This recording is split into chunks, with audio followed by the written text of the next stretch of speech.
বন্ধুসকল আপোনালোকে চাই আছে ৰিয়েল ফেক্টছ আছাম। আজি ঘোষণা হৈছে ডিএছচিৰ গ্ৰেজুৱেট টিচাৰ বা স্নাতক শিক্ষকৰ ফলাফল। আপোনালোকে এই ফলাফল যিসমূহে এতিয়ালৈকে লাভ কৰিলে তেওঁলোকেতো চালে, আৰু কিছুমানে যদি এতিয়ালৈকে চাব নাই পৰা আমি ডেছক্ৰিপশ্যনত জিটিৰ ৰিজাল্ট চাব পৰা লিংকটো দি দিম, আপোনালোকে চাই ল'ব পাৰিব।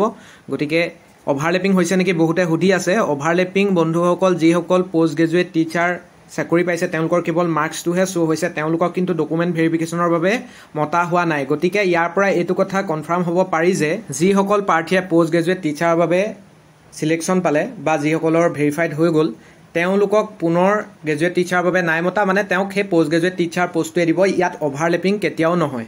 আৰু ডকুমেণ্ট ভেৰিফিকেশ্যনৰ বাবে ইতিমধ্যে ডেট ডিক্লেয়াৰ কৰিছে, 3 জুলাই 4 জুলাই এইদৰে তেওঁলোকক মতা হৈছে। আৰু আপোনালোকে এই যিটো এডমিট কাৰ্ড আপোনালোকৰ আহিছে ডকুমেণ্ট ভেৰিফিকেশ্যনৰ বাবে, ইয়াৰ 2টা কপি আৰু চেল্ফ এটেষ্টেড সকলো ধৰণৰ ইয়াত যিসমূহ আপোনালোকে দিছে এটা কপি লৈ যাব।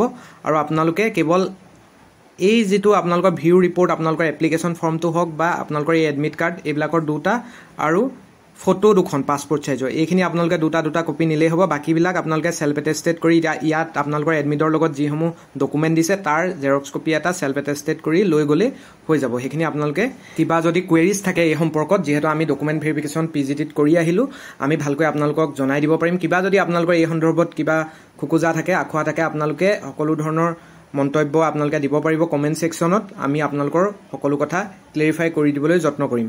আৰু বহুতৰ কি হৈছে, বহুত হেভি মাৰ্কছ থকা 87, 90 মাৰ্কছ থকা এতিয়া ভাইৰেল হৈ আছে যে এইসকলৰ কিয় চিলেকশ্যন নাই অহা। যিসকল প্ৰাৰ্থীৰ PGTত চিলেকশ্যন হৈছে তেওঁলোকৰ যদি GTত হাইয়েষ্ট মাৰ্কো আহিছে, বহুত হাই মাৰ্কো আহিছে, তেওঁলোকক নাই মতা। গতিকে এইবিলাক ভাইৰেল নকৰিব। 87, 90 স্ক'ৰ কৰা মানুহে নোপোৱা কথাই নাই, তেওঁ PGTত চিলেকশ্যন হৈছে বাবে তেওঁক মতা হোৱা নাই, এইটোৱে কাৰণ। আৰু কাট অফ আমি যিটো সমীক্ষা দিছিলোঁ, বহুতে আমাক কমেণ্ট কৰিছিলে যে 60 যাব, 65 যাব, হাই কাট অফ গৈছে। যিখিনি জেনেৰেল পোষ্ট আছে, মানে GT আৰ্টছ হওক, GT ছায়েন্স হওক, বহুত হাই 70+ কাট অফ গৈছে। এতিয়া কথাটো হ'ল যিখিনি মেথছৰ 53 মান গৈছে কাট অফ আমি জনামতে, কাৰণ 52, 51ত নাই অহা বুলি বহুতে জনাইছে। আৰু আমি যিটো কৈ আছিলোঁ যে মেথছৰ ক্ষেত্ৰত কিন্তু বহুত কাট অফ কম যাব, UR 50 যাব কৈছিলোঁ, গতিকে তাৰ ওচৰে পাজৰে গৈছে। গতিকে কাট অফ সমীক্ষাও আমাৰ চেনেলে যেনেধৰণে প্ৰকাশ কৰিছিলোঁ প্ৰায় মিলি গৈছে।